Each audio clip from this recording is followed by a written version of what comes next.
Luke Skywalker has to be one of my favorite leaders to play in this game to date. I've been trying for weeks. Ever since I released that mono blue Luke deck profile video, I've been trying to make Luke Skywalker work and be competitive outside of his green deck because I didn't really feel like the green deck aligned with how I wanted to play Luke Skywalker. And I think I finally figured it out. I think I finally cracked him with Luke Yellow, this Luke Yellow Cunning deck. I actually recently got second in a store showdown at Redcaps, Pennsylvania in Philadelphia. I feel this deck is incredibly strong. It serves my playstyle well, which is Luke Voltron. Building up Luke and swinging for huge numbers is definitely a thing and definitely a playstyle with Luke Skywalker. So if you like different avenues of play, if you like casually milling and controlling your opponent while also putting an insane amount of base pressure on the opponent, this is the deck for you. Greetings Internet, DDA here, and I am so excited to bring you my Luke Skywalker Cunning list. Like I said, I took this to a second place finish at Redcaps, Pennsylvania. So I did make some changes since that list based on what I learned from the tournament. I'd only made the deck a few weeks prior, and I've only had maybe about 20 or 30 games, maybe actually closer to 20. I think I don't have that many reps into this deck, so there's definitely room for improvement. But I think it's with my combined experience with Han Yellow and all the reps I have on Luke Blue, I kind of took my experience from both decks and added them together to make this list. And the thing that I love about it, and just to talk briefly about how you're going to play the deck, the thing that I love about it is how it can pivot from a heavy aggro style to a control, controlling the field and controlling the opponent's hand. It can passively mill, which makes it very interesting against the mill decks, because you can simultaneously put base pressure and milling pressure on the opponent. And that's what I really liked about the mono blue Luke deck that I was playing. I found that into the mill decks, it had a pretty favorable matchup, and that's something I wanted to keep alive with the Luke Yellow deck, because with Yellow you do gain access to Spark and Chopper, which help the mill matchup even more. So I wanted to keep that alive with this deck while also not making it bad against aggro decks. Because if you play too slow, you have a chance to be bad against aggro. So I wanted to make sure that it could put base pressure on fast enough to compete with the aggro decks while also playing a control game enough to just really stomp out the control deck. So really true mid-range here, my style to a T. So let's get into the list. As you can see, so we're going to start by talking about our 3 Chopper and 1 R2. Now, originally in this list, I had 3 R2 in here, and I went 3 and 3, as a lot of Luke Green decks do. They go with the 3 and 3 with the Alliance Dispatcher and the R2, and definitely not knocking them. I know why that they do that. Alliance Dispatcher is just insane, and then R2 really helps the Luke Green decks kind of hand cycle and things like that to get them to the late game units that they need. But with this deck, we're putting a little more aggressive pressure, and I found with multiple copies of R2, seeing him mid to late game was not great. And even early game against aggro decks, I don't really like dropping Chopper or R2 against aggro decks. They're just a little too weak. And I like to save my Luke's lightsabers, or sometimes you just don't draw the Luke's lightsaber, it doesn't line up.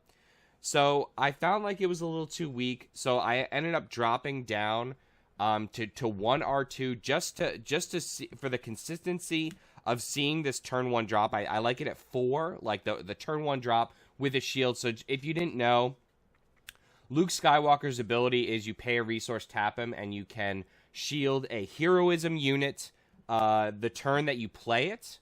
So these 1-cost units like Chopper and R2 are incredibly powerful because you can drop them and then shield them on turn 1. It makes it incredibly powerful. And I just want to talk briefly about how strong Chopper is. Chopper is so freaking powerful. even in aggro decks, against aggro decks, getting that to, even if you get a single resource exhaust against an aggro deck, you can slow them down an entire turn. Very, very strong. Like, it's not the best play against aggro, but when you're kind of forced into it, it still can work out for you really well. And then against the mid-range and control decks, he's just MVP. He's a lot better than R2 because he does get that raid 1 often. We play 9 Spectres in this deck, so he will get it often. Just a very, very strong card. Has way overperformed my expectations. Chopper has just really, really, really strong. Like, for example, it was either the finals match or the last round of Swiss in the tournament. I managed to mill a total of 3 for a cause with Chopper. So it's really, really strong. I can't overstate how strong he is. So going into the 2-drops now, we are going to talk about Leia Organa, which is an ad that I put in that wasn't in my store showdown list, but I realized I needed it in here for multiple reasons. The biggest reason is because of Vader. Darth Vader, specifically Vader Green. Darth Vader can one-shot Luke, leader, with his 2 damage ping and his 5 damage, so that's 7, so that means he can one-shot Luke. Pretty nasty, he can do that. He does come out a turn later than Luke, so usually it's not a problem. However, in Vader Green, there is a chance that he can beat your deploy. There is a real chance of that. So Leia is in here to tap down leaders, specifically Vader, but she's also great against, say, like Boba, or there are many leaders are great when you tap them down. The other thing about Leia that I didn't realize that I was kind of missing with Luke Skywalker, and this is also going to be relevant when Rey comes out as well, but Leia is actually, at worst, Leia is a crafty smuggler. Because she comes out for 2, you can untap a resource and then shield her with that resource. So at worst, she's a 2/2 shielded. Like, that's the worst play with her. And if at worst she's a crafty smuggler, that's pretty darn good to be at worst. And then at best, she can tap down an insanely powerful threat and swing you the game. I also found that base racing aggro at the end of the game gets kind of close. The margins are super thin, so Leia will help you offset the damage.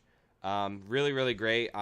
3 copies. Again, at worst, she's a crafty smuggler, which is kind of crazy. Next, we have 3 Restored Arcs. These are pretty standard for blue. They give you a 3 damage swing. They're not the best air unit in the world. They're not the best space unit. But it does give you a 3 damage swing, 2 damage, restore 2. It's good. It's standard. It's not as good as A-Wing, but it's Blue's equivalent of A-Wing. It's decent. I think it's solid. Not much more to say about it. It's pretty straightforward. 2 damage, restore 1. Pretty straightforward. It performed well. I do wish it was a little stronger, but it is what it is. For a 2-drop, you can't ask for much more than that. Closing out on our 2-drops, we have 3 Lothal Insurgents. This card has won me so many games. So many games. So a lot of the cards in this deck have multiple roles, and that kind of plays into the nature of the deck that you want to both simultaneously put base pressure and also put deck milling pressure on the opponent. And Lothal Insurgent is a great example of that because it's a 2-drop that has 3 power.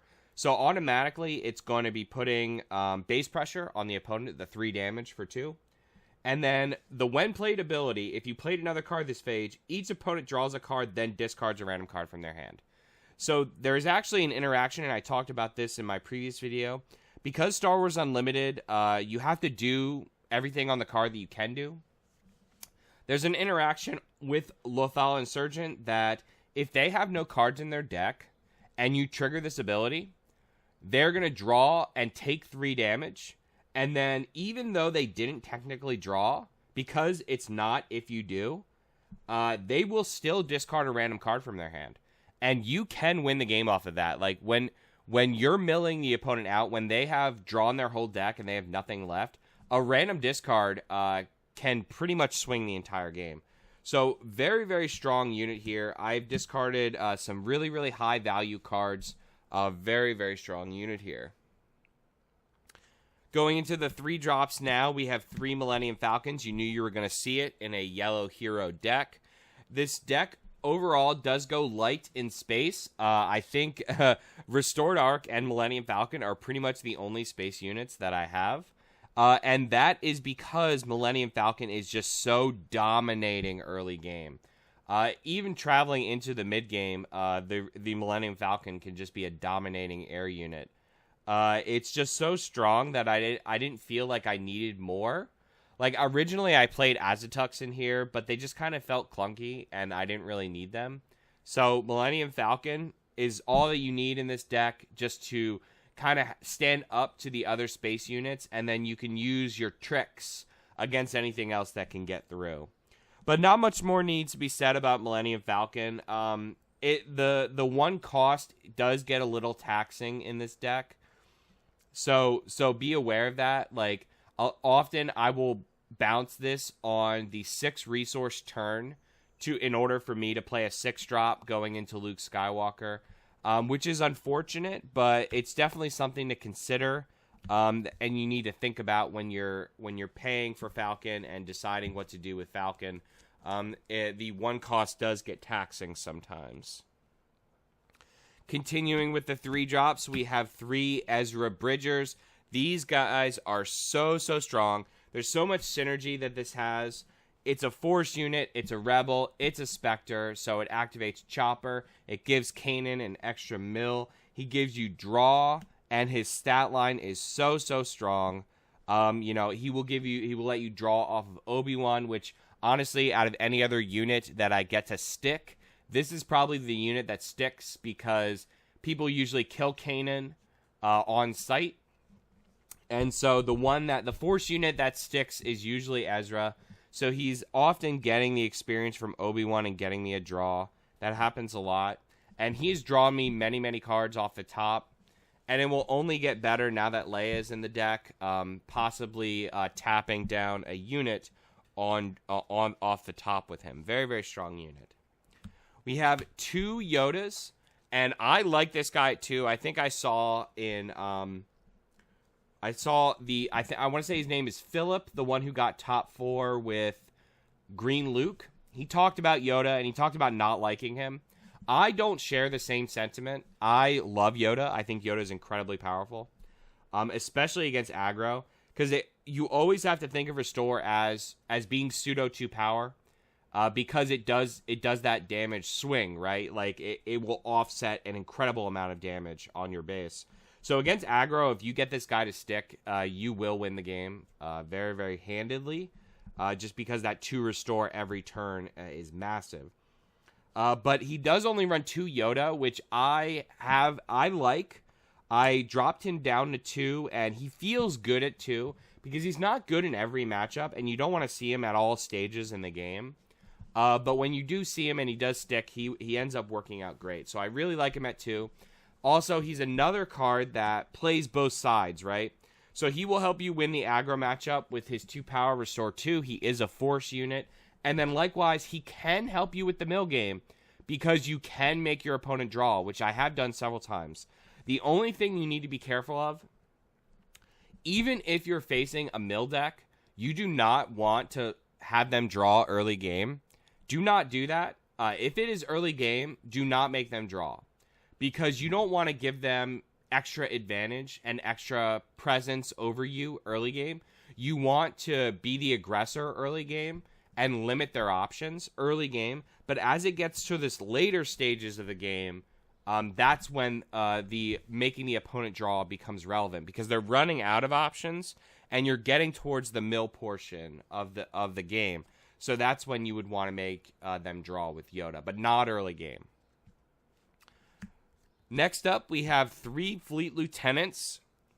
So we do not run Wing Leader in here, but we are running some Rebel synergy, and I think Fleet Lieutenant kind of goes with the aggressive nature of the deck. So it doesn't stick around like Wing Leader does, but it is more reactive than Wing Leader, because Wing Leader has counterplay, right? There's a lot of counterplay with Wing Leader, whereas with Fleet Lieutenant, there's no counterplay. You just play it and you attack with the unit, and there's nothing that they can do about it. So that's why I like it. It's more aggressive than Wing Leader. Wing Leader is it's more combo-y, but so I wanted to go with the more aggressive card. Plus, Fleet Lieutenant has combos with Sneak Attack, and we do play Sneak Attack in this deck, and I'll talk about some of the combos you can do with it a little bit. But Fleet Lieutenant is very strong. I'm often using it on Luke Skywalker to hit for 6 or 9 if you get a Luke's lightsaber on him. So very strong there. Fleet Lieutenant, just a great card. Has won me many, many games. Going strong into the mid-game units now, we have Kanan Jarrus. This card is so strong it gets removed on sight, which is kind of sad. I wish it didn't. I wish I could attack more with it, because I got my pretty hyperfoil Kanans. Shout out to the Banish Zone, for selling me these hyperfoil Kanans. But I love these guys. So strong. Basically, the dominating mid-game Jedi unit. I think no other mid-game Jedi unit can stand up to this guy. Seven Sister wishes she was Kanan. She does. Seven Sister does not hold a candle to this guy. Just the stat line is just so strong. 4/5. On attack, you mill and you heal. I am often getting 2 mill with Kanan. It's very easy to have a Chopper or an Ezra on board with Kanan. Very, very easy to do that. And you can get 2 and easily heal for 3. I've done that many, many times.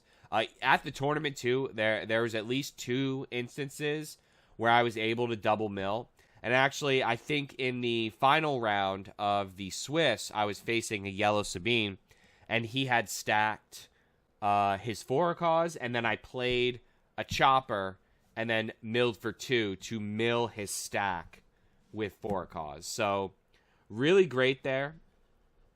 Just a powerhouse card. Again, another example of a card that plays both ways, right? He's a dominating force for the base race, but also a dominating force for the mill engine of this deck. Very, very strong. Going into the late game units, we have 2 copies of Obi-Wan Kenobi. If I had a least valuable player in the tournament, it would be Obi-Wan Kenobi, and that's kind of sad. He just has so much counterplay associated with him, and they will often just play around him. He is pretty easy to play around, so he doesn't line up a lot. But when he does line up, he is really, really great, which is why he's at 2. He is my backup play on the Luke deploy turn, although, again, it's hard to line up because sometimes you'll have a clear board and you'll want to drop Obi-Wan, and they will... With only 6 HP, he's very easy to answer immediately. Very easy to do 6 power. 6 damage. But again, his ceiling is really high, so I think he's worth it at 2. He's also pretty good with sneak attack. So you sneak attack Obi-Wan. You can do it on turn 4 on 5 resource. Bring him out ready. And hope they don't have the Spec Force answer, or hope you're not playing red. And then, he's going to die. It's inevitable. So you can swing with him, kill a unit, or you can just base pressure for 4. And then he dies. He replenishes your hand, and then gives experience to either your Luke Skywalker or Ezra or Kanan if you're lucky. Solid unit. I'm going to keep him around for a while. When we get better early force options, like a 2 or a 1 cost force unit, he's going to get better and better. Going into our final late game units, we have 3 Luke Skywalkers. This guy commands the field. He demands an answer, and he destroys units. He is very, very strong. If you cannot kill your opponent with your Luke leader, you will certainly kill them with your Luke unit. Very strong here. Not much more needs to be said about him. Kill a unit on play. You can play a second one and defeat itself to get the -6/-6, which is relevant in some games. Restore 3. Just getting that Restore 3 on the board will win you a lot of games, and against aggro, I do get here. This is a great sneak attack target, just to swing the final damage turn. You know, you'll sneak attack him. You'll kill a unit on play to protect him, or protect, you know, reduce damage even further. You know, you can save yourself 6 or 7 damage just by sneak attacking him on the board. And that can be the final damage you need to win the game. There's a lot of good sneak attack targets in this deck, and this is one of the best ones. Or otherwise, you could just play him for 7. But this deck, in terms of aggro, it's a little slow, which is why the sneak attack is really good, because it helps accelerate you. And they're against aggro, sometimes you don't get to Luke deploy, and you kind of just have to quickly play. And that's why on 6, the sneak attack for Luke unit can be very, very strong to kill a unit and get that 3 heal, kind of giving you some breathing room to allow you to safely deploy Luke Skywalker. The last unit in the deck we have is 2 copies of Redemption. This is a large number of Redemption in here, considering it's a mid-range deck. And like we're not running any control cards. You could see that we're not running any control, like we're not running takedowns or vanquishes. This is not a control deck. This is an aggro deck that also mills you. Aggro mill is what I call it. And Redemption comes in here, again, amazing sneak attack target. Amazing. Dropping this on 7, healing your base for 8, and then potentially swinging for 6. Or just absorbing another attack in space. It's just spectacular. This is S with sneak attack. S. Easy. Easy S with sneak attack, which is why it's at 2. Because sneak attack allows us to actually play this and resolve this against aggro. It's hard to get to 8 against aggro, but getting to 7 is possible. Because on 6, you're usually dropping Cunning or Vigilance. So you're slowing them down on 6, and then you'll get to 7, and then usually you could then sneak attack this guy out. And that will win you the game. It will handedly win you the game. The main reason this is at 2, though, because 2 copies is good into aggro, again, with sneak attack. But also, this Redemption, I've actually been undervaluing Redemption in the control matchup. Redemption is actually a pretty good answer to Avenger, because it has 9 HP, so it actually survives a Avenger shot.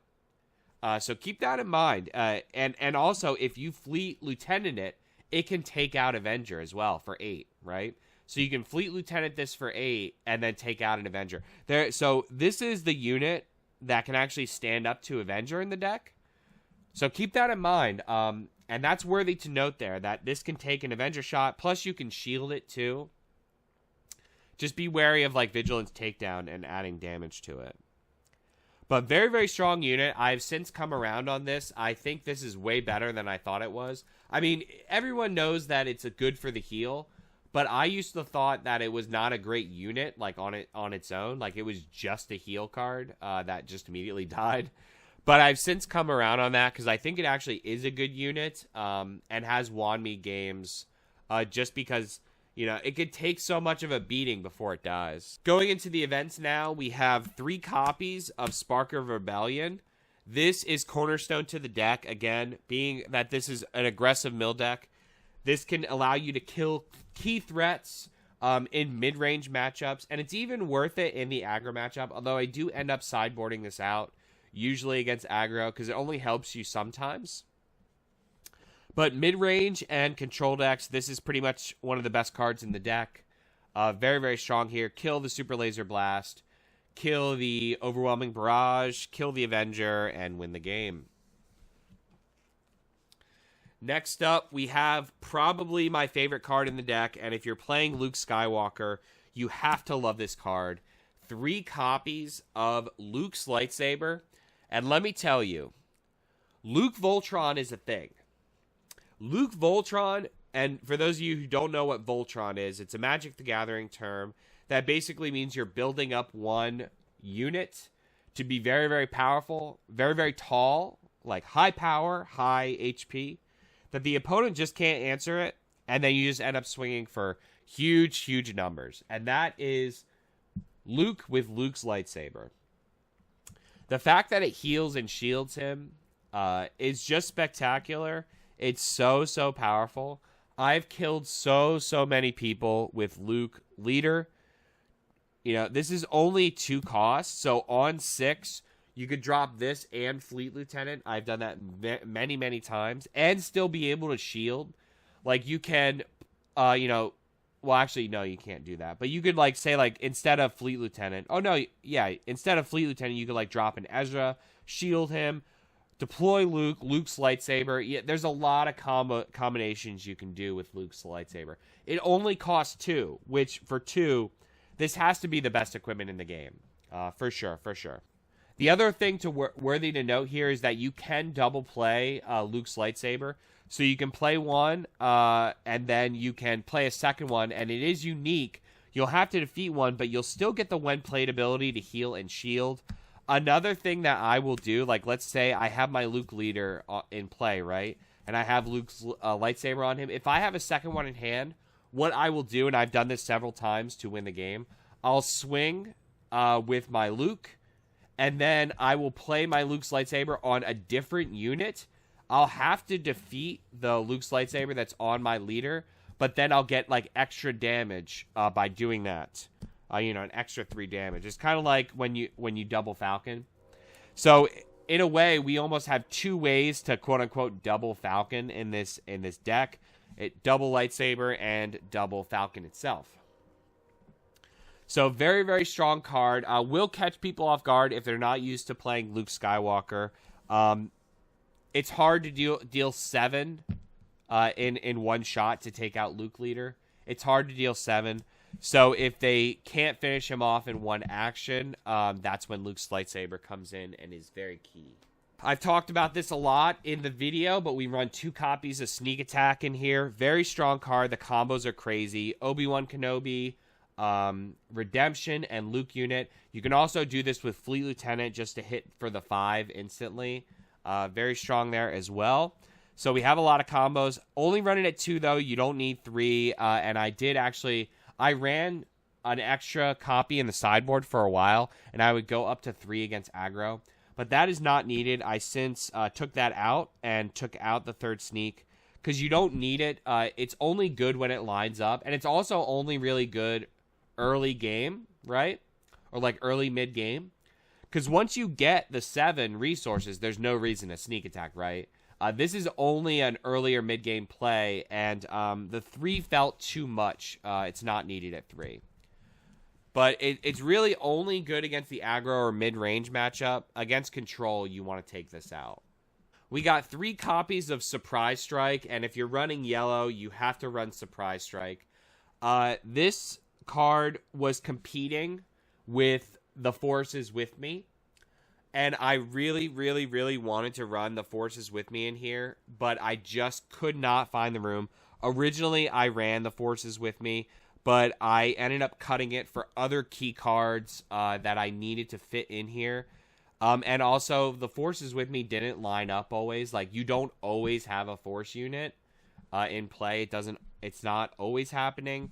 But Surprise Strike, you can always push in that extra 3 damage. So it never hurts you as compared to the Forces with me. There's a lot of times where it's just very clunky. It costs 4, so if you don't have the Force unit, it feels kind of bad. But Surprise Strike is just very versatile and only costing 2. Like, you can Luke Saber and then Surprise Strike them. Crazy strong to do that. You know, what do you hit for? 10? You can hit that for 10 for that. Very strong. Luke Voltron, I'm telling you. Very strong. As they say, never cut Surprise Strike. Don't do it. Now, going into our final events and our late game events here, I guess I could talk about these together. So we run 3 Cunnings and 2 Vigilance. So the reason we are at, and pretty crazy. So these are 6 drop, but these are the 2 strongest. I think I can say this with confidence that these are considered and definitely the 2 strongest double aspect events in the game. Command and aggression are good, but surely these handedly take the 1 and 2 spot. Which one takes which is up for debate. But in this deck, and I'm actually going to release a video where I talk about how the double aspect events kind of fit in your deck and how it changes the curve and flow of your deck. But in this deck specifically, Vigilance is kind of designed to slow down the game. If you read the card, it's very slow. It doesn't necessarily push your win condition, unless your win condition is pure mill, which this deck does not push pure mill strategy. It's kind of a backup strategy. So it is excellent in the mill game. So you definitely want to keep 2 of this main. It's really good into aggro too to slow down the game. But if you don't want to slow down the game, like against mid-range, a lot of times against mid-range, you are racing them. Like, you want to be the aggressor. You want to do damage. And in those matchups, it can feel kind of bad because if their top end is better, like if they're a green villain and you know they're going to be playing Relentless, Devastator, Reinforcement Walkers, and stuff like that, it can get kind of dicey late game. So you want to kill them as fast as possible. And Vigilance doesn't help you do that. But what does help you do that is Cunning, which we play 3 of. And there is a reason. This card is so ridiculous. This card will win you the aggro matchup handedly. Double tap bounce or double tap +4 to just run in and kill. This card is great in the mid-range matchup. It gives you so many options to either play field control or hand control. Push in damage.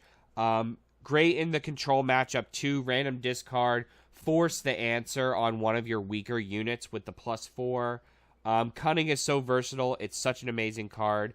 Bounce the K2. Very strong to do that against aggro. Bouncing their K2. They don't like that. Not much more needs to be said. Both these cards are 6, so they come out on the Luke deploy turn, which is very significant because Luke is pretty fragile when you first play him. You want to get a Luke's lightsaber on him. So it's kind of scary sometimes just deploying Luke out into the world. But if you do a Cunning or a Vigilance prior to his deploy, or just deploy him and then maybe add a shield with Vigilance, kill shield or something like that, he can be a lot sturdier, and then you can just push in and win the game with him. But very, very strong here. We do have the 3rd Vigilance in the sideboard for specific matchups, but I like the 3-2 spread. I feel like 3 and 3 was too much because they do cost 6. So it is it's investing a lot, but they are worth the investment. So now going into the sideboard, talking about the sideboard briefly, we have the 3rd copy of Redemption to put in for the control matchups and the Boba Fett, because it's really, really good into Boba Fett to answer Fire Spray. Pretty much any deck that plays late game ships like Avenger, Devastator, Relentless, like all those, you want 3 Relentless to meet them there. So the 3rd copy's in there for that. We run 2 Bodhi Rook and 1 Regional Governor. And I want to talk about these together because they fill a similar role. The Bodhi Rook is played at 5 in this deck. I think it's worth it at 5. Especially into the hard control decks, the blue control decks. Also Han Solo, it's very good into Han Solo as well to rip the U-Wing out of their hand.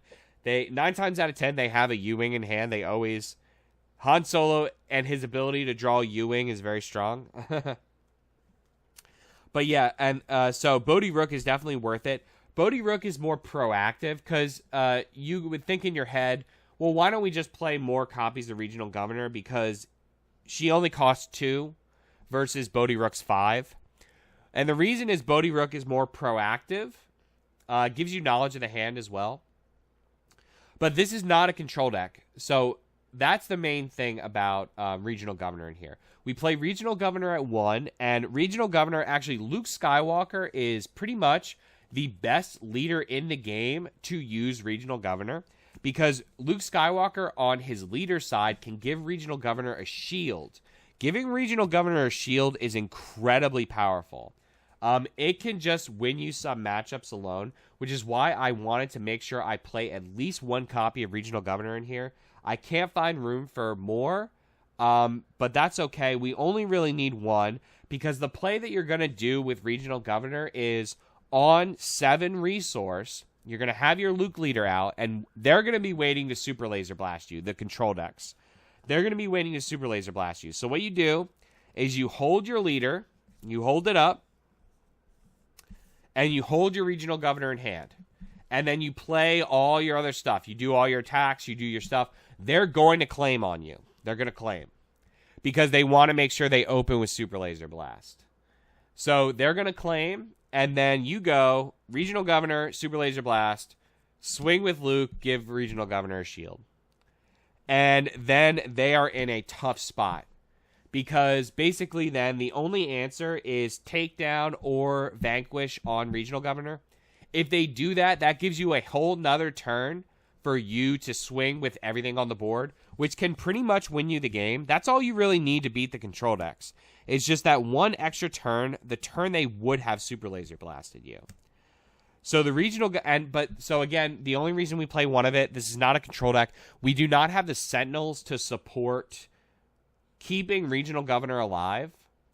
So that's why a lot of times Bodhi Rook is better. Like, for example, in the Han matchup, like if you would drop regional governor named U-Wing, they could just Han unit into it or Rogue Squadron Skirmisher into it or just simply attack with Han leader into this.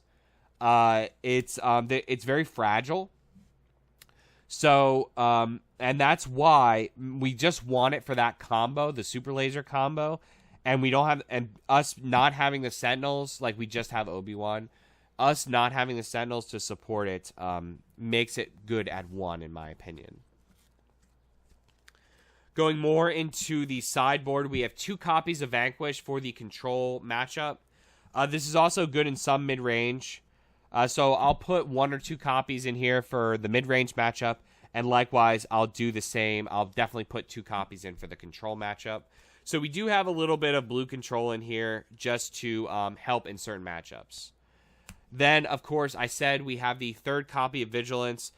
This is to add for the aggro matchup, the pure aggro. It'll help you. And then likewise, in the mill matchups, this is good to have as well. Next, I want to talk about these 3 together because they fill a similar role again. We have 1 copy of Waylay and 2 copies of Bamboozle. Now, in the store showdown, I lost to Tarkin in the Swiss, and that is because I had dropped Bamboozle out of my sideboard the night before because I thought I didn't need it, and boy was I wrong. Boy was I wrong. So Bamboozle is just a card that's going to be in the yellow sideboard probably for the rest of the game. It's just too powerful. Rips the experience off, rips the shields off. So we're going to keep 2 Bamboozle in here just for a plethora of matchups. It's also great into Sabine because they do Wing Leader a lot. So it'll tap down Sabine, take off her experience, very strong there. And then the single copy of Waylay is just good in certain matchups, again, like the heavy equipment decks, Luke Skywalker, Palpatine. There are several matchups. It's like Waylay is not great. It's slow with this deck. We do play aggro, which is why we don't run like Takedown, Vanquish, Main. We have the 1 copy of Waylay in the side. I like it better than Takedown because it's more versatile, which is why I play this over Takedown. I would play this over Takedown in here because it's more versatile. Like it helps me push more of an aggro game and be more proactive. So that is the sideboard. So this deck is amazing. I love this deck. Luke Skywalker. I was determined to make the deck that I wanted to make, which was a mid-range deck that could shift between mill and aggro, and that is what this deck is. It can stand up to the mill decks. It can beat mid-range decks. It can stand up to aggro decks. I feel like it doesn't have any bad matchups, I'll be honest. It feels like it doesn't have bad matchups. I feel strong in every single matchup. I'm going to be playing this deck more as the season continues, so I'll continuously update this list, but if you like this video, please hit that like button. Please hit subscribe for a ton more Star Wars Unlimited content, and as always, turn your dial to Random Number Gaming for your one-stop shop for all the best game guides and deck videos.